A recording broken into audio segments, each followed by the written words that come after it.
ಯಾರ ಮನೆ ಕನ್ನ ಹಾಕಿ ಇಷ್ಟು ದುಡ್ಡು ಸಂಪಾದನೆ ಮಾಡ್ದ? ಯಾರಾದ್ರೂ ವಿಚಾರಣೆ ಮಾಡ್ತಾ ಇದ್ದೀರಾ ಪೊಲೀಸ್ನವ್ರನ್ನ ನೀವು? ಕಪಾಲ ಕೊಡಿತಾನೆ, ಒಂದಲ್ಲ 2 ಸರಿ ಕಪಾಲ ಕೊಡಿಯೋದು.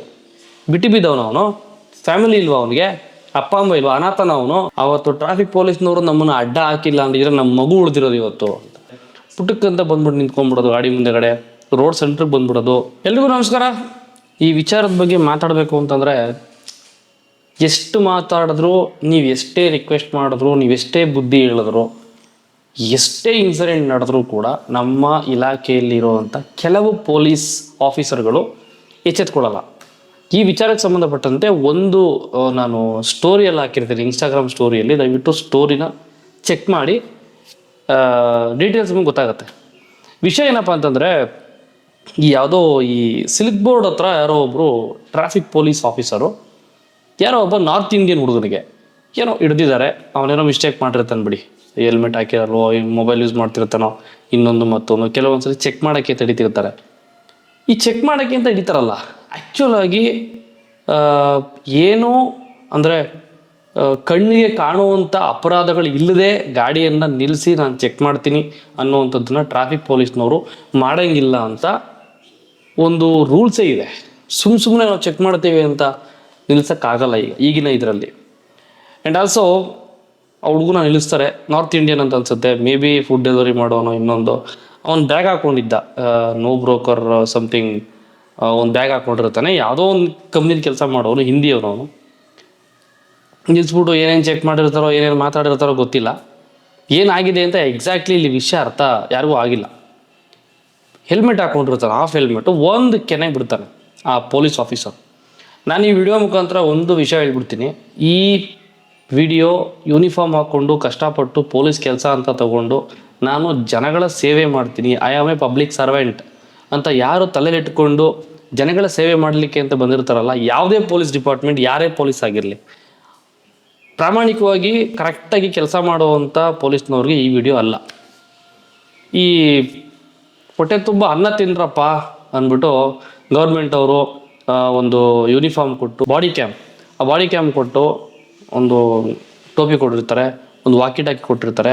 ಅವ್ರಿಗೆ ಇಂಥ ಒಂದು ಫೈನ್ ಕಟ್ಕೊಂಡಿದ್ದ ತಕ್ಷಣ ರಿಸಿಪ್ಟ್ ಪ್ರಿಂಟ್ ಆಗೋಕ್ಕೆ ಒಂದು ಮಷಿನ್ ಇಟ್ಕೊಂಡಿರ್ತಾರೆ. ಹಿಂಗೆ ಇಟ್ಕೊಂಡು ನಿಂತಿರ್ತಾರೆ, ಹಿಂಗೆಲ್ಲ ಹಿಂಗೆಲ್ಲ ಅಂದ್ಕೊಂಡು ನಿಂತಿರ್ತಾರೆ.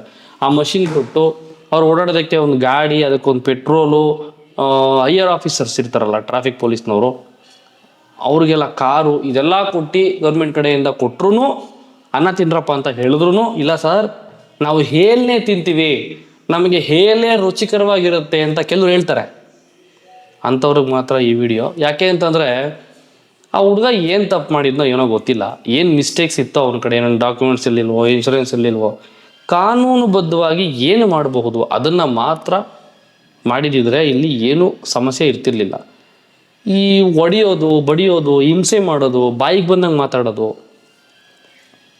ಅಬ್ಯೂಸಿವ್ ವರ್ಡ್ಸ್, ಅಕ್ಕ, ಅಮ್ಮ, ತಂಗಿ, ಬೋಳಿ ಮಗ, ಸೂಳೆ ಮಗ ಅಂತ ಎಲ್ಲ ಕೆಟ್ಟ ಪದಗಳನ್ನು ಯೂಸ್ ಮಾಡೋದು, ಈ ರೀತಿ ಒಂದಷ್ಟು ಪೊಲೀಸ್ನವರು ಮಾಡ್ತಾ ಇರ್ತಾರೆ. ನಾವು ಅಂದ್ಕೊಳ್ಳೋದು, ಅಲ್ಲ ನಾವೇನಾದ್ರು ಇವ್ರ ಅಪ್ಪನ ಮನೆ ಆಸ್ತಿಲಿ ಏನಾದ್ರು ಬದುಕ್ತಾ ಇದ್ದೀವಾ, ಇಲ್ಲ ಇವ್ರೇನಾದ್ರು ಸಂಬಳ ಕೊಡ್ತಾ ಇದ್ದಾರಾ ನಮಗೆ, ಇಲ್ಲ ನಮ್ಮ ಮನೆಗೆ ಏನಾದ್ರು ರೇಷನ್ ಕೊಡ್ತಾರಾ, ಇಲ್ಲ ಖರ್ಚಿಗೆ ಏನಾದ್ರು ಕಾಸು ಕೊಡ್ತಾವ್ರ ಇವರು? ಏನೂ ಇಲ್ಲ. Actually we are the salary providers. ಅಂದರೆ ಪಬ್ಲಿಕ್ಗಳೇ ಇವರಿಗೆ ಸಂಬಳ ಕೊಡ್ತಾ ಇರೋದು, ನಮ್ಮ ದುಡ್ಡಲ್ಲೇ ಇವರಿಗೆಲ್ಲ ಸಂಬಳ ಹೋಗುತ್ತೆ. ಆದರೂ ಪಬ್ಲಿಕ್ಕನ್ನೇ ನಿಲ್ಲಿಸಿ, ಯಾರೋ ಒಬ್ಬನ ನಿಲ್ಲಿಸಿ ವಿಚಾರಣೆ ಮಾಡಬೇಕು ಅಥವಾ ಚೆಕಪ್ ಮಾಡಬೇಕು, ಗಾಡಿನ ಡಾಕ್ಯುಮೆಂಟ್ಸ್ ಚೆಕಪ್ ಇರುತ್ತೆ, ಫಾರ್ಮಾಲಿಟೀಸ್ ಏನಿರುತ್ತೆ, ನಿಲ್ಲಿಸ್ತಾ ಡಾಕ್ಯುಮೆಂಟ್ಸ್ ತೋರಿಸ್ತಾ, ನೋಡಪ್ಪ ನಿನ್ಗೆ ಮಿಸ್ಟೇಕ್ ಇದೆ, ಇಷ್ಟು ಫೈನ್ ಆಗುತ್ತೆ, ಇಷ್ಟ ಆಗುತ್ತೆ, ನೀನು ಇಲ್ಲಿ ಕಟ್ಕೋತೀಯಾ, ಇಲ್ಲ ಮನೆಗೆ ನೋಟಿಸ್ ಕಳಿಸ್ಲಾ. ಮನೆಗೆ ಇವ್ರು ನೋಟಿಸ್ ಕಳಿಸಲ್ಲ ಇವರು. ನನಗೆ ಒಂದು ಸರಿ ಆಗಿತ್ತು, ಡಾಕ್ಟರ್ ರಾಜ್ಕುಮಾರ್ ರೋಡ್ ಇದೆಯಲ್ಲ, ಅವ್ರದ್ದು ಡಾಕ್ಟರ್ ರಾಜ್ಕುಮಾರ್ ಸಮಾಧಿ ಇದೆಯಲ್ಲ, ಆ ರೋಡಲ್ಲಿ ಹೋಗ್ಬೇಕಾದ್ರೆ 50 ಟಾಪ್ ಸ್ಪೀಡ್ ಅಷ್ಟೇ, 50 ಹೋಗ್ಬೇಕು ಆ ರೋಡಲ್ಲಿ. ನಂದು ಒಂದು 52, 53 ಏನೋ ಆಗಿತ್ತಂತೆ. ಅದಕ್ಕೆ ಏನೋ ಹೇಳ್ತಾರಲ್ಲಪ್ಪ ಅವರು, ಒಂದು ಕ್ಯಾಮ್ರಾ ಹಾಕೊಂಡು ಕುತ್ಕೊಂಡಿರ್ತಾರಲ್ಲ, ಇಂಟರ್ಸೆಪ್ಟರ್ ಅಲ್ಲ ಅದು, ಇಂಟರ್ಸೆಪ್ಟರ್, ಆ ಗಾಡೀಲಿ ಕುತ್ಕೊಂಡಿದ್ರು. ಸೈಡ್ಗೆ ಕರೆದ್ರು, ನನ್ನನ್ನು ಯಾಕೆ ಕರೆದ್ರಪ್ಪ ಅಂತ ನಿಲ್ಲಿಸ್ದೆ. ಅವತ್ತು ನಂದು ಗೋಪ್ರೋ ಇರಲಿಲ್ಲ, ಗೋಪ್ರೋ ಇದ್ದಿದ್ರೆ ಒಳ್ಳೆ ಮಜಾ ಇರೋದು ಅವತ್ತು. ಸರಿ ಅಂದ್ಬಿಟ್ಟು ನಿಲ್ಲಿಸ್ದೆ. ಹೇಳಿ ಸರ್, ಓವರ್ ಸ್ಪೀಡ್ ಅಂದ. ಎಷ್ಟರಲ್ಲಿ ಬರ್ತಾ ಇದ್ದೆ ಅಂದೆ. 53 ಓವರ್ ಸ್ಪೀಡಾ ಗುರು? ಹೈವೇ ಅದು, ನ್ಯಾಷನಲ್ ಹೈವೇ ಅನ್ಸುತ್ತದು. 53 ಕಿಲೋಮೀಟ್ರ್ ಓವರ್ ಸ್ಪೀಡ. ಈ ರೋಡ್ಗೆ ಸ್ಪೀಡ್ ಲಿಮಿಟ್ ಇರೋದು 50 ಕಿಲೋಮೀಟ್ರ್ ಅಷ್ಟೇ ಅಂತ ಹೇಳ್ದ ಪೊಲೀಸ್. ಸರಿ, 52, 53, 1, 2, 3 ಆ ಕಡೆ ಆಗುತ್ತಲ್ಲ ಬಿಡಿ ಸರ್ ಅಂದ್ರೆ, ಇಲ್ಲ ಫೈನ್ ಕಟ್ಟಲೇಬೇಕು. ಇಷ್ಟೇ ಪರ್ಫೆಕ್ಟಾಗಿ ಎಕ್ಸಾಕ್ಟ್ಲಿ ನೀವು ಸಣ್ಣ ಪುಟ್ಟದನ್ನೆಲ್ಲ ಪಾಯಿಂಟ್ ಔಟ್ ಮಾಡಿ 1 ಕಿಲೋಮೀಟ್ರ್ 2-3 ಕಿಲೋಮೀಟ್ರ್ ಆ ಕಡೆ ಸ್ವಲ್ಪ ಸ್ಪೀಡಪ್ ಆಗಿದ್ದಕ್ಕೆ ನೀವು ಫೈನ್ ಹಾಕ್ತೀರಿ. ಇಷ್ಟೊಂದು ಪರ್ಫೆಕ್ಟ್ ಆಗಿದೆ ನಮ್ಮ ಡಿಪಾರ್ಟ್ಮೆಂಟ್ಗಳು ಅಂತಂದರೆ, ಈ ರಸ್ತೆ ಹಾಕೋ ವಿಚಾರದಲ್ಲಿ ಜನಗಳಿಗೆ ಇನ್ನೂ ಎಷ್ಟೋ ಮೋಸಗಳು ನಡೀತಾ ಇದೆ. ಆ ವಿಚಾರಗಳಲ್ಲಿ ಜನಗಳ ದುಡ್ಡನ್ನ ಎಲ್ಲದರಲ್ಲಿ ತಿಂತಾ ಇದ್ದಾರೆ ಈ ಗೌರ್ಮೆಂಟ್ ಆಫೀಸರ್ಗಳು, ಲಂಚ ತಗೊಳ್ಳೋದು ಅದು ಇದು ಅಂತ. ಈ ವಿಚಾರದಲ್ಲೂ ಆ್ಯಕ್ಟಿವ್ ಆಗಿ ಗೌರ್ಮೆಂಟ್ ಕೆಲಸ ಮಾಡ್ಬೋದಲ್ಲ, ಯಾಕೆ ಮಾಡಲ್ಲ? ಅದೆಲ್ಲ ಬಿಟ್ಟಾಕಿ ಇವಾಗ. ಸೊ ಈ ಥರ ನನಗೂ ಹೆಚ್ಚು ಕಡಿಮೆ 1,000 ರೂಪಾಯಿ ಫೈನ್ ಆಗಿದ್ರು. ನಂದು 220 ಇತ್ತು. ರೀಸೆಂಟಾಗಿ 1 ಇಯರ್ ಬ್ಯಾಕ್ ಮಾರ್ಬಿಟ್ಟೆ ಅದನ್ನು. ಮೋಟೋ ವ್ಲಾಗ್ಸ್ ಎಲ್ಲ ಮಾಡ್ತಾಯಿದ್ದೆ, ಅದನ್ನು ಆಮೇಲೆ ಮಾರ್ಬಿಟ್ಟೆ. ಅದಾದಮೇಲೆ ಕಾರ್ ತೊಗೊಂಡಿದ್ದು. ಅದೆಲ್ಲ ಬಿಟ್ಟರೆ ಆ ಹುಡುಗನಿಗೆ ಹೊಡೆದಿದ್ದು ತುಂಬ ದೊಡ್ಡ ತಪ್ಪು. ಯಾವ ಪೊಲೀಸ್ನವ್ರಿಗೂ, ಯಾವ ಅಧಿಕಾರಿಗೂ, ಎಷ್ಟೇ ದೊಡ್ಡ ಅಧಿಕಾರಿ ಆಗಿರಲಿ, ಪಬ್ಲಿಕ್ ಮೇಲೆ ಕೈ ಎತ್ತುವಂಥ ಅಧಿಕಾರ ಯಾವ ನನ್ನ ಮಗನಿಗೂ ಇಲ್ಲ. ಎಂಟೈರ್ ಗೌರ್ಮೆಂಟಲ್ಲಿ CMಗೂ PM ಇಲ್ಲ. ನೀವೆಲ್ಲ ಯಾವ ಲೆಕ್ಕನ್ರಯ್ಯ ಪೊಲೀಸ್ನವರು? ಯಾವ ಲೆಕ್ಕ? ಆಮೇಲೆ ಇನ್ನೊಂದೇನು ಮಾಡ್ತಾರೆ ಗೊತ್ತಾ, ಈ ಟ್ರಾಫಿಕ್ ಪೊಲೀಸ್ನವರು ಎಲ್ಲರೂ ಒಂದು ಸಂದಿಗುಂದಲ್ಲಿ ನಿಂತ್ಕೊಂಡಿರ್ತಾರೆ. ಈ ಗಾಡಿ ಹಿಂದೆನೋ ಆಟೋ ಹಿಂದೆನೋ ನಿಂತ್ಕೊಂಡಿರ್ತಾರೆ. ಯಾವುದೋ ಹೆಲ್ಮೆಟ್ ಇಲ್ಲದೆ ಬರೋ ಕೇಸೋ, ಡಬಲು 3 ಬರ್ತಾ ಇರ್ತಾರೆ. ಯಾವುದೋ ಒಂದು ಮಿಸ್ಟೇಕ್ ಇರುತ್ತೆ, ಪುಟ್ಟಕ್ಕಂತ ಬಂದ್ಬಿಟ್ಟು ನಿಂತ್ಕೊಂಡ್ಬಿಡೋದು ಗಾಡಿ ಮುಂದೆಗಡೆ, ರೋಡ್ ಸೆಂಟ್ರಿಗೆ ಬಂದ್ಬಿಡೋದು, ಹಿಂಗೆ ಮಾಡ್ತಾ ಇರ್ತಾರೆ. ಅರ್ಧ ಟ್ರಾಫಿಕ್ ಜಾಮ್ ಆಗ್ತಾ ಇರೋದು ಬೆಂಗಳೂರಲ್ಲಿ ಟ್ರಾಫಿಕ್ ಪೊಲೀಸ್ನವರಿಂದಾನೇ. ಎಲ್ಲೋ ಒಂದು 4-5 ಕಾರ್ ನಿಲ್ಸ್ಕೊಂಡ್ಬಿಡೋದು, ಯಾವುದೋ ಒಂದು ಯೆಲ್ಲೋ ಬೋರ್ಡು, ಆಮೇಲೆ ಯಾವುದೋ ಒಂದು ಸ್ಯಾಂಟ್ರನೋ, ಯಾವುದೋ ಒಂದು ವೆನ್ಯೂನೋ, ಹ್ಯುಂಡೈ ವೆನ್ಯೂನೋ, ಇಲ್ಲಿ ಒಂದು 4-5 ಕಾರ್ ನಿಲ್ಸ್ಕೊಬಿಡ್ತಾರೆ. ಒಂದು 10-20 ಟೂ ವೀಲರ್ಗಳು ನಿಲ್ಸ್ಕೊಬಿಡ್ತಾರೆ. ಅರ್ಧ ರೋಡಿಗೆ ಬಂದು ನಿಂತಿರುತ್ತೆ ಗಾಡಿಗಳೆಲ್ಲ ಚೆಕ್ ಮಾಡೋಕ್ಕೆ. ಇವರು ಚೆಕ್ ಮಾಡೋಕ್ಕೆ ಮಾತ್ರ ಗಾಡಿ ನಿಲ್ಸಲ್ಲ, ದುಡ್ಡು ಬೇಕು ಅವ್ರಿಗೆ. ದುಡ್ಡನ್ನ ಕಲೆಕ್ಟ್ ಮಾಡೋದಕ್ಕೋಸ್ಕರನೇ ಇವ್ರು ಗಾಡಿ ನಿಲ್ಸೋದು. ಬರೀ ಚೆಕ್ ಮಾಡಿ ಕಳ್ಸೋದಾಗಿದ್ರೆ ಯಾವ ಸಮಸ್ಯೆನೇ ಅಲ್ಲ ಇವೆಲ್ಲ.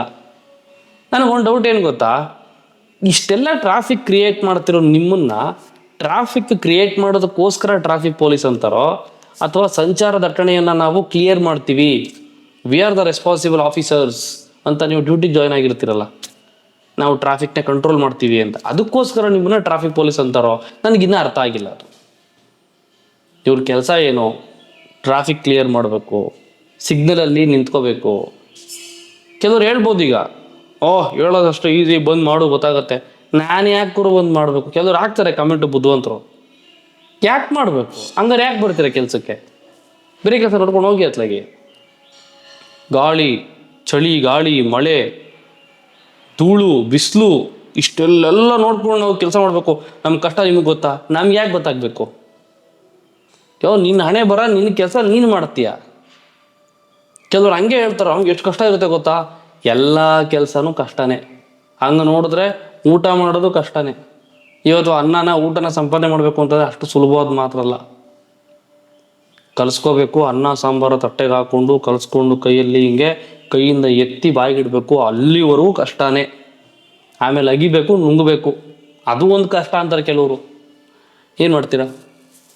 ಸೊ ಹಿಂಗೆ ಟ್ರಾಫಿಕ್ನ ಕಂಟ್ರೋಲ್ ಮಾಡಿ, ಆಕ್ಸಿಡೆಂಟ್ಗಳಾಗ್ತಾಯಿದೆ ಕಂಟ್ರೋಲ್ ಮಾಡಿ. ಕೆಲವೊಂದು ಸಿಗ್ನಲಲ್ಲಿ ತುಂಬ ನೀಡಿರುತ್ತೆ ಟ್ರಾಫಿಕ್ ಪೊಲೀಸ್ನವ್ರದ್ದು. ಯಾರಾದರೂ ಒಬ್ರು ಇದ್ದರೆ ಒಳ್ಳೇದು ಇಲ್ಲಿ ಅಂತಿರುತ್ತೆ, ಅಲ್ಲಿರಲ್ಲ ಇವರು. ಯಾವುದೋ ಒಂದು ಮೂಲೆಯಲ್ಲಿ ನಿಂತ್ಕೊಂಡಿರ್ತಾರೆ, ಫೋನಲ್ಲಿ ಮಾತಾಡಿಕೊಂಡು. ಇವ್ರು ನಿಂತ್ಕೊಂಡ್ರೆ ಸ್ಟೈಲ್ ನೋಡ್ಬಿಟ್ರೆ ಇವ್ರು ಏನೋ ತುಂಬ ಇಂಪಾರ್ಟೆಂಟ್ ಮಾತಾಡ್ತಾ ಇದ್ದಾರೆ ಫೋನಲ್ಲಿ ಅಂತ ಅನ್ಕೊಬಿಡ್ಬೇಕು. ಏನೋ CM ಹತ್ರನೇ ಡಿಸ್ಕಸ್ ಮಾಡ್ತಾವ್ರು ಇವರು, ಟ್ರಾಫಿಕ್ನ ಹೆಂಗೆ ಕಂಟ್ರೋಲ್ ಮಾಡೋದು ಅಂತ ಡಿಸ್ಕಷನ್ ನಡೀತಾ ಇದೆ ಅಂತ ಅನ್ಕೊಬಿಡ್ಬೇಕು ನಾವು. ಇಷ್ಟೆಲ್ಲ ಯಾಕೆ ನಮಗೆ ಮಾತು ಬರುತ್ತೆ ಬಾಯಿಗೆ ಅಂತಂದರೆ, ಹೊಡಿಯೋಕ್ಕೆ ಯಾವನ್ರೇ ಪವರ್ ಕೊಟ್ಟಿದ್ದು ನಿಮಗೆ? ಯಾವ ಬುಕ್ಕಲ್ಲೂ ಒಬ್ಬ ಸರ್ಕಾರಿ ಅಧಿಕಾರಿ ಜನಗಳ ಮೇಲೆ ಕೈ ಮಾಡಬಹುದು ಅಂತ ಎಲ್ಲೂ ಇಲ್ಲ. ಸಂವಿಧಾನದಲ್ಲಂತೂ ಮೊದಲೇ ಇಲ್ಲ. ಆ್ಯಸ್ ಪರ್ ದ ರೂಲ್ಸ್ ನೀನೇನು ಮಾಡ್ಬೋದು ಅಷ್ಟೇ ಮಾಡಬೇಕು. ಈ ಟ್ರಾಫಿಕ್ ಪೊಲೀಸ್ನವರಿಂದ ಒಂದು ಮಗು ಪ್ರಾಣನೇ ಹೋಗಿತ್ತು ತುಮಕೂರಲ್ಲೇನೋ, ಐ ಥಿಂಕ್. ಹಾಸ್ಪಿಟ್ಲಿಗೆ ಕರ್ಕೊಂಡು ಹೋಗ್ತಾ ಇದ್ರಂತೆ, ಪೊಲೀಸರು ಅಡ್ಡ ಹಾಕಿದ್ರಂತೆ. ಚೆಕ್ ಮಾಡಿ, ಇಲ್ಲ ಸರ್ ಅರ್ಜೆಂಟು ಅಂತ ಹೇಳಿದಕ್ಕೆ ಬಿಟ್ರಂತೆ. ಆ ಬಿಟ್ಟಿದ್ದಕ್ಕೆ ಯಾವುದೋ ಇನ್ನೇನು ಹಿಂಗೆ ರೋಡ್ಗೆ ಹೋಗಬೇಕು ಬೈಕು, ಅಷ್ಟರಲ್ಲಿ ಯಾವುದೋ ಒಂದು ಲಾರಿನ ಏನೋ ಬಂದು ನೋಡ್ಕೊಂಡು ಹೋಗ್ಬಿಟ್ಟಿದೆ. ಮಗು ಸ್ಪಾಟ್ ಔಟ್. ಅಪ್ಪ ಅಮ್ಮ ಹೇಳೋದೇನು ಗೊತ್ತಾ, ಆ ಮಗುವಿನ ಅಪ್ಪ ಅಮ್ಮ, ಅವತ್ತು ಟ್ರಾಫಿಕ್ ಪೊಲೀಸ್ನವರು ನಮ್ಮನ್ನು ಅಡ್ಡ ಹಾಕಿಲ್ಲ ಅಂದಿದ್ರೆ ನಮ್ಮ ಮಗು ಉಳಿದಿರೋದು ಇವತ್ತು ಅಂತ. ಎಂಥ ಚಿಂತಾಜನಕವ ಇರುವಂಥ ಒಂದಷ್ಟು ಘಟನೆಗಳು ನಡೆದ್ರೂ ನಮ್ಮ ಪೊಲೀಸ್ನವರು ಎಚ್ಚೆತ್ಕೊಳ್ತಾ ಇಲ್ಲ. ನಮ್ಮ ಹೋಮ್ ಮಿನಿಸ್ಟರ್ ಅದ್ರ ಬಗ್ಗೆ ತಲೆನೇ ಕೆಡಿಸ್ಕೊಳ್ಳಲ್ಲ. ರೀಸೆಂಟಾಗಿ ಯಾವುದೋ ಒಂದು ನ್ಯೂಸ್ ಕೇಳ್ಪಟ್ವಿ, ಮತ್ತೆ ನಾವು ಟೋಯಿಂಗ್ ವೆಹಿಕಲ್ಸ್ನ ಆ್ಯಕ್ಟಿವ್ ಮಾಡ್ತೀವಿ ಅಂತ. ಮಾಡೋಕ್ಕೆ ಕೆಲಸ ಇಲ್ವಾ? ಯಾಕೆ ಗ್ಯಾರಂಟಿ ಯೋಜನೆಗಳನ್ನು ಕೊಡೋದಕ್ಕೆ ದುಡ್ಡಿಲ್ವಾ ಖಜಾನೆಯಲ್ಲಿ? ಸಂಪಾದನೆ ಮಾಡ್ಬೇಕಾ ನೀವು ದುಡ್ಡನ್ನ? ಇನ್ನು ಸಾಕಾಗಲ್ಲ ಈಗ ಮಾಡ್ತಿರೋದು. ಹಾಲ್ ರೇಟ್ ಜಾಸ್ತಿ, ಎಣ್ಣೆ ರೇಟ್ ಡಬಲ್ ಮಾಡಿದ್ದೀರಾ, ಪೆಟ್ರೋಲ್ ರೇಟ್ ಜಾಸ್ತಿ, ಡೀಸೆಲ್ ರೇಟ್ ಜಾಸ್ತಿ. ಒಂದು 200-300 ಕಿಲೋಮೀಟ್ರ್ ನಾನು ಹೋಗ್ಬಿಟ್ಟು ಹೈವೇಯಲ್ಲಿ ಹೋಗಿ ಬರ್ತೀನಿ, ಯಾವುದೋ ಒಂದು ಕೆಲಸ ಇರುತ್ತೆ, ಮೈಸೂರಿಗೋ ಮಂಗ್ಳೂರಿಗೋ ಎಲ್ಲೋ ಹೋಗಿ ಬರ್ತೀನಿ ಅಂತಂದರೆ 500-1000 ರೂಪಾಯಿ ಟೋಲೆ ಕಟ್ಟಿರ್ಬೇಕು. ನಾವು ಯಾವ ದೇಶದಲ್ಲಿದ್ದೀವಿ? ನಾವು ಎಂಥ ದೇಶದಲ್ಲಿದ್ದೀವಿ? ನಮ್ಮ ಭಾರತ ದೇಶದಲ್ಲಿ ಎಂತೆಂಥದ ಹಿಸ್ಟ್ರಿಗಳನ್ನ ಕೇಳ್ಬಿಟ್ಟಿದ್ದೀವಿ, ಏನೇನೋ ಆಗೋಗ್ಬಿಟ್ಟಿದೆ, ನಡೆದೋಗ್ಬಿಟ್ಟಿದೆ. ಅಂಥ ದೇಶದಲ್ಲಿ ಈ ರೀತಿ ಓಡಾಡೋದಕ್ಕೆ, ಮಲಗೋದಕ್ಕೆ, ನಿದ್ದೆ ಮಾಡೋದಕ್ಕೆ, ಹುಚ್ಚೋದಕ್ಕೆ, ಜ್ಯೂಸ್ ಕುಡಿಯೋದಕ್ಕೆ ಹಣೆ ಬರ ಹೆಂಗಿದೆ ಗೊತ್ತಾ? 10 ರೂಪಾಯಿ ಕೊಟ್ಬಿಟ್ಟು ಜ್ಯೂಸ್ ಕುಡಿದ್ರೆ ಅದನ್ನು ಆಚೆ ಹಾಕೋದಕ್ಕೆ 2 ರೂಪಾಯಿ ದುಡ್ಡು ಕೊಟ್ಟೇ ಆಚೆ ಹಾಕಬೇಕು ನಾವು. ನಿರ್ಮಲ ಬೆಂಗಳೂರಿಗೆ ಹೋಗ್ಬಿಟ್ಟು ಟೋಲಿಗೆ ದುಡ್ಡು, ಟ್ಯಾಕ್ಸು, ಆ 2 ವೀಲರ್ ರೇಟ್ಗಳು ಒಂದು ಡಬಲ್ ಆಗಿದೆ. ಕಾರ್ದೇನೋ ಒಂಚೂರು ಕಡಿಮೆ ಆಯಿತು, ಟ್ಯಾಕ್ಸು ಕಡಿಮೆ ಆಗಿದೆ ಅಂತ ಹೇಳಿದ್ರು. ಏನಂತ ಚೇಂಜಸ್ ಏನೂ ಕಾಣಿಸ್ತಾ ಇಲ್ಲ. ಚಿನ್ನದ ರೇಟ್ ಗಗನಕ್ಕೆ ಹೋಗ್ತಾ ಇದೆ. ಬೆಳ್ಳಿ ರೇಟು ನಾನು ಮದುವೆ ಆದಾಗ 94 ರೂಪಾಯಿ ಇತ್ತು, ಈಗ 194 ರೂಪಾಯಿ, ಹತ್ರ 200 ರೂಪಾಯಿ ಆಗಿದೆ ಬೆಳ್ಳಿ ರೇಟು. ಇದ್ರ ಬಗ್ಗೆ ಯಾರೂ ಚಿಂತೆ ಮಾಡ್ತಾ ಇಲ್ಲ. ನಿಮಗೇನು ದುಡ್ಡು ಬೇಕು? ಅದು ಉಳ್ದ ರೆಕಾರ್ಡ್ಸ್ ಅನೌನ್ಸ್ ಮಾಡ್ತಾರೆ ವರ್ಷಕ್ಕೊಂದ್ಸರಿನೋ 6 ತಿಂಗಳಿಗೊಂದ್ಸರಿನೋ. ಇವರೆಲ್ಲ ಏನು ಇಂಥ ಜನಗಳಿಗೆ ಏನು ಹೇಳೋದು? ಟ್ರಾಫಿಕ್ ಪೊಲೀಸ್ನವರಿಂದ ಇಷ್ಟು ಕೋಟಿ ಕಲೆಕ್ಷನ್ ಆಗಿದೆ ಈ ವರ್ಷ. ಎಂದಿನ ಗಳಿಕೆಗಿಂತ ಈ ಸರಿ ಗಳಿಕೆ ಜಾಸ್ತಿ ಆಗಿಬಿಟ್ಟಿದೆ, ಕಲೆಕ್ಷನ್ ಜಾಸ್ತಿ ಆಗಿಬಿಟ್ಟಿದೆ. ಟ್ರಾಫಿಕ್ ಪೊಲೀಸ್ ಡಿಪಾರ್ಟ್ಮೆಂಟ್ಗೆ ಖುಷಿ ವಿಚಾರ. ಯಾರ್ಯಾರು ಏನೇನು ಇಂಕ್ರಿಮೆಂಟ್ ಆಯಿತೋ, ಯಾರ್ಯಾರು ಸಂಬಳಕ್ಕಿಂತ ಗಿಂಬಳ ಜಾಸ್ತಿ ತೊಗೊಂಡು, ಲಂಚ ಜಾಸ್ತಿ ತೊಗೊಂಡು, ಜನಗಳ ಹತ್ರ ಫೈನ್ ಕಲೆಕ್ಟ್ ಮಾಡ್ತೀವಿ ಅಂತ ಅಂದ್ಬಿಟ್ಟು ಜೇಬಿಗೆ ಬಿಟ್ಕೊಂಡು ಎಲ್ಲೆಲ್ಲಿ ಬಿಲ್ಡಿಂಗ್ ಕಟ್ಸ್ಕೊಂಡವರು. ನಾನು ಕಣ್ಣು ಮುಂದೆ ಕಟ್ತವನೆ ಒಬ್ಬ ಬಿಲ್ಡಿಂಗ್ನ. ನಾನು ಕೆಲಸ ಮಾಡ್ತಾಯಿದ್ದೆ ಮಹೀಂದ್ರ ಆ್ಯಂಡ್ ಮಹೀಂದ್ರದಲ್ಲಿ ಕೆಲಸ ಮಾಡಬೇಕಾದ್ರೆ ನಮ್ಮ ಆಫೀಸ್ ಪಕ್ಕ, ನಮ್ಮ ಆಫೀಸ್ ಗೋಡೆ, ಈ ಕಾಂಪೌಂಡ್ ಗೋಡೆಗೆ ಅಂಟ್ಕೊಂಡಾಗ ಒಂದು ಸೈಟ್ ಇತ್ತು. ಆ ಸೈಟ್ನ ತೊಗೊಂಡು 3-4 ಫ್ಲೋರ್ ಬಿಲ್ಡಿಂಗ್ ಕಟ್ಸಿದ್ದಾನೆ ಅಪ್ಪ. ಟ್ರಾಫಿಕ್ ಪೊಲೀಸೇ ಸೈಟ್ ತೊಗೊಂಡಿರೋದು, ಅವರೇ ಕಟ್ಸಿರೋದು. ಕಂಪ್ಲೀಟ್ ಕಮರ್ಷಿಯಲ್ ಕಾಂಪ್ಲೆಕ್ಸ್ ಅದು. ಒಂದು ಫ್ಲೋರ್ 1-1.25 ಲಕ್ಷ ಬಾಡಿಗೆ, 3-4 ಲಕ್ಷ ಬಾಡಿಗೆ ಬರೋಂಗೆ ಮಾಡ್ಕೊಂಡಿದ್ದಾನೆ ಅಪ್ಪ. ಯಾರ ಅಪ್ಪನ ದುಡ್ಡಿದು? ಯಾರ ಮನೆ ದುಡ್ಡು? ಯಾರ ಮನೆ ಕನ್ನ ಹಾಕಿ ಇಷ್ಟು ದುಡ್ಡು ಸಂಪಾದನೆ ಮಾಡ್ದ? ಯಾರಾದ್ರೂ ವಿಚಾರಣೆ ಮಾಡ್ತಾ ಇದ್ದೀರಾ ಪೊಲೀಸ್ನವ್ರನ್ನ? ನೀವು ಟ್ರಾಫಿಕ್ ಪೊಲೀಸ್ನವ್ರನ್ನಾಗಲಿ ಇನ್ನೊಬ್ಬರನ್ನಾಗಲಿ ಯಾರನ್ನಾದ್ರೂ ವಿಚಾರಣೆ ಮಾಡ್ತಾ ಇದ್ದೀರಾ? ಎಷ್ಟು ಲಂಚ ತಿಂತಾ ಇದ್ದಾರೆ? ಮುಂಚೆ ಇವನು ಹೆಂಗಿದ್ದ? ಅಷ್ಟು ದುಡ್ಡು ಮುಂಚೆ ದುಡ್ಡಿರಲಿಲ್ಲ, ಈಗ ದುಡ್ಡು ಹೆಂಗೆ ಬಂತು? ಕೋಟಿ ರೂಪಾಯಿ. ಅದಕ್ಕೆ ಮತ್ತೆ ಸರ್ಕಾರಿ ಸಂಬಳ, ಸರ್ಕಾರಿ ಕೆಲಸ ಅಂತಂದರೆ ಸಾಯ್ತಾರೆ. ಲಂಚ ಕೊಟ್ಟರು ಸೇರ್ಕೋತಾರೆ. ಟ್ರಾಫಿಕಲ್ಲಿ ಎಷ್ಟು ದುಡ್ಡಿದೆ ಅಂತಂದರೆ, ಯಾವುದೋ ಒಂದು ಸ್ಟೇಷನ್ ಪೊಲೀಸ್ ಇನ್ಸ್ಪೆಕ್ಟ್ರು ಟ್ರಾಫಿಕ್ ಡಿಪಾರ್ಟ್ಮೆಂಟಲ್ಲಿ ನನಗೆ ಇದೇ ಸ್ಟೇಷನ್ ಬೇಕು ಅಂತಂದ್ಬಿಟ್ಟು ಅದೆಷ್ಟೋ ಲಕ್ಷಾಂತರ ರೂಪಾಯಿ, ಹತ್ತತ್ರ ಕೋಟಿ ರೂಪಾಯಿ ಲಂಚ ಕೊಟ್ಬಿಟ್ಟು ಆ ಸ್ಟೇಷನ್ಗೆ ಹೋಗಿ ಇನ್ಸ್ಪೆಕ್ಟ್ರಾಗಿ ಕೂತ್ಕೊಂಡಿದ್ದಾರಂತೆ. ಈ ಥರ ಯಾರೋ ಸೀನಿಯರ್ ಸಿಟಿಸನ್ಸ್ ಮಾತಾಡ್ಕೊತಾ ಇದ್ರು. ಅವರು ಡಿಪಾರ್ಟ್ಮೆಂಟಲ್ಲಿ ಇದು ಬಂದವರಂತೆ. ಒಂದು ಸರಿ ಹೋಟ್ಲಲ್ಲಿ ಟೀ ಕುಡಿಬೇಕಾದ್ರೆ ಒಂದು 4-5 ವರ್ಷದ ಹಿಂದೆಗಡೆ ಕತೆ ಇದು. ಈಗಿನ ಕತೆ ಆದರೆ 2 ಕೋಟಿ 3 ಕೋಟಿ ಲಂಚ. ನಾನು ಹಿಂಗೂ ಇರುತ್ತಾ ಅಂತ ಅಂದ್ಕೊಂಡೆ. ಇಷ್ಟು ಹತ್ತತ್ರ ಕೋಟಿ ರೂಪಾಯಿ ಲಂಚ ಕೊಟ್ಬಿಟ್ಟು ಆ ಪೋಸ್ಟ್ನ ತಗೋತಾರೆ ಅಂತಂದರೆ ಎಷ್ಟು ಮಟ್ಟಿಗೆ ಸಂಪಾದನೆ ಇರ್ಬೋದು ಲೆಕ್ಕ ಹಾಕ್ಕೊಳ್ಳಿ ನೀವು. ಎಲ್ಲಿಗೆ ಹೋಗ್ತಾ ಇದೆ ಸರ್ಕಾರ, ಸರ್ಕಾರಿ ಅಧಿಕಾರಿಗಳು? ಜನ ಬದುಕಬೇಕಾ ಬೇಡವಾ? ಇದೇನು ಕತೆ ಇದು? ಇಷ್ಟು ದರಿದ್ರ ಅವಸ್ಥೆ ಬೇಕಾ? ಯೋಗ್ಯತೆ ಇಲ್ಲ. ಆ ಪಾಟ್ ಹೋಲ್ಗಳನ್ನ ಮುಚ್ಚೋಕ್ಕೆ ಯೋಗ್ಯತೆ ಇಲ್ಲ ನಮ್ಮ ಗೌರ್ಮೆಂಟ್ಗೆ. ನಾಲಾಯಕ್. ತುಂಬ ಎಷ್ಟು ಬೇಜಾರಾಗುತ್ತೆ ಅಂತಂದರೆ, ನನ್ನ ಕಾರು ಯಾರಾದರೂ ಒಂದು ಗುಂಡಿಗೆ ಇಳಿದ್ಬಿಟ್ಟು ಹತ್ಬಿಟ್ರೆ ಜುಮ್ಮನತ್ತೆ ಮೈಯೆಲ್ಲ. ನಮ್ಮನ್ನು ಅದೇನಾದ್ರು ಆದರೆ ಕಟ್ಟಬೇಕು ದುಡ್ಡನ್ನ ನಾವು. ಸಸ್ಪೆನ್ಷನ್ ಹೋಯ್ತು, ಅದೋಯ್ತು, ಇದೋಯ್ತು, ಸ್ಟೆಬಿಲೈಸರ್ ಬಾರ್ ಬುಷ್ ಹೋಯ್ತು, ಟೈರ್ ಹೋಗಿದೆ, ಡ್ಯಾಮೇಜ್ ಆಗಿದೆ, ರಿಮ್ ಡ್ಯಾಮೇಜ್ ಆಗಿದೆ, ಇದಕ್ಕೆಲ್ಲ ಖರ್ಚು ಮಾಡ್ಕೊಂಡು ಕೂತ್ಕೊಳ್ಳೋದು ನಾವು. ಈ ನನ್ನ ಮಕ್ಕಳು 2 ಕೋಟಿ 3 ಕೋಟಿ 5 ಕೋಟಿ 10 ಕೋಟಿ ಸಂಬಳಗಳು ಎಣಿಸ್ಕೊಂಡು ಮನೆಗಳು ಕಟ್ಕೊಂಡು ಬಿಲ್ಡಿಂಗ್ ಮೇಲೆ ಬಿಲ್ಡಿಂಗ್ ಕಟ್ಕೊಂಡು ನಮ್ಮ ದುಡ್ಡಲ್ಲಿ ಅವ್ರ ಹೆಸರಲ್ಲಿ ಕಾರ್ಗಳು ತೊಗೊಂಡು ಬೆಂಜ್ ಬೇಕು, BMW ಬೇಕು, ಇವರಿಗೆಲ್ಲ ಲಕ್ಸುರಿ ವೆಹಿಕಲ್ಸೇ ಬೇಕು. ಗೌರ್ಮೆಂಟಲ್ಲಿ ಕೆಲಸ ಮಾಡೋರಿಗೆ ಇವರೆಲ್ಲ ಕಾರ್ಗಳು ತಗೊಂಡು ಮಜಾ ಮಾಡೋದು ನಮ್ಮ ದುಡ್ಡಲ್ಲಿ, ಜನಗಳ ದುಡ್ಡಲ್ಲಿ. ಚೂರಾದರೂ ನಾಚಿಕೆ ಆಗ್ಬೇಕು ಸ್ವಾಮಿ ನಿಮಗೆಲ್ಲ. ಒಂದಿಷ್ಟಾದ್ರೂ ನಾಚಿಕೆ ಆಗಬೇಕು ನಿಮಗೆಲ್ಲ. ಫಸ್ಟು ದಯವಿಟ್ಟು ಪಾಟ್ ಹೋಲ್ಸ್ ಮುಚ್ಚಿ ಆಮೇಲೆ ಈ ಟ್ರಾಫಿಕ್ ಪೊಲೀಸ್ನವ್ರಿಗೆ ಸರಿಯಾಗಿ ಬುದ್ಧಿ ಹೇಳಿ. ಜನಗಳು ನಿನಗೆ ಸಂಬಳ ಕೊಡ್ತಾರೆ ಕಣಪ್ಪ, ಅವ್ರ ಹತ್ರ ಹೆಂಗೆ ನಡ್ಕೋಬೇಕಂಗೆ ನಡ್ಕೊ ಅಂತ. We are the boss. ಗೌರ್ಮೆಂಟ್ಗೆ ನಾವು ಬಾಸ್, ಇಲ್ಲಿ ಜನಗಳ ಬಾಸು. ಇಲ್ಲಿ ಬಾಸ್ಗೆ ಮರ್ಯಾದೆ ಇಲ್ಲ. ಕಪಾಲ ಕೊಡಿತಾನೆ, ಒಂದಲ್ಲ 2 ಸರಿ ಕಪಾಲ ಕೊಡಿಯೋದು. ಬಿಟ್ಟು ಬಿದ್ದವನು ಅವನು, ಫ್ಯಾಮಿಲಿ ಇಲ್ವಾ ಅವನಿಗೆ, ಅಪ್ಪ ಅಮ್ಮ ಇಲ್ವಾ, ಅನಾಥನ ಅವನು. ಕಪಾಲ ಕೊಡಿತಾನೆ, ಒಂದಲ್ಲ 2 ಸರಿ ಕಪಾಲ ಕೊಡಿಯೋದು. ಬಿಟ್ಟು ಬಿದ್ದವನು ಅವನು, ಫ್ಯಾಮಿಲಿ ಇಲ್ವಾ ಅವನಿಗೆ, ಅಪ್ಪ ಅಮ್ಮ ಇಲ್ವಾ, ಅನಾಥನ ಅವನು. ಯಾವುದಕ್ಕೂ ಅರ್ಥ ಇಲ್ಲ ಇಲ್ಲಿ.